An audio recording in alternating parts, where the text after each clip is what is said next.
All right, folks, now let's talk about angles.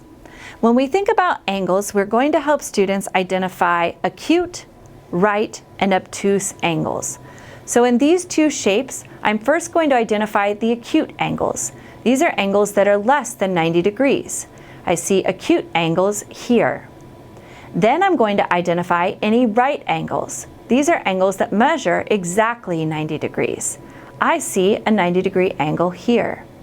And then what about our obtuse angles? These are angles that measure between 90 and 180 degrees. I see two obtuse angles here. I could also do this with a shape such as the shape you see here. Where are my acute angles? Where is my right angle? And where is my obtuse angle? Now I'm going to show you one of my manipulatives that I like to use for acute, right, and obtuse. All right, before I use these angle legs to make these different shapes, but I can also use all these different angle legs to talk about different angles. So for example, I can take these two line segments and pin them together. First, I want to talk about making an acute angle. That is an angle that's less than 90 degrees.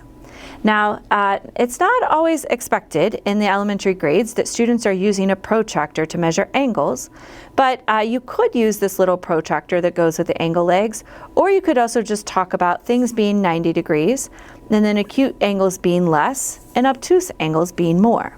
But maybe you want to measure these, so I could just double check that this is an acute angle. It is less than 90 degrees, so I did a good job showing that acute angle.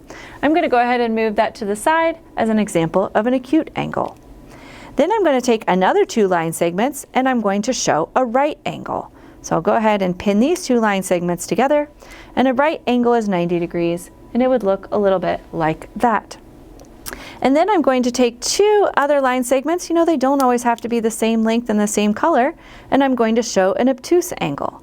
An obtuse angle is going to be greater than 90 degrees. So here I have an angle that's greater than 90 degrees. So right here with my angle legs, I showed acute, right, and obtuse. Now I could also do that with the geoboard and other manipulatives, but I just really love the flexibility of these angle legs. I think they're a really nice tool to use. All right, now it's time for you to push pause and consider, how do you teach students to understand angles in your classroom?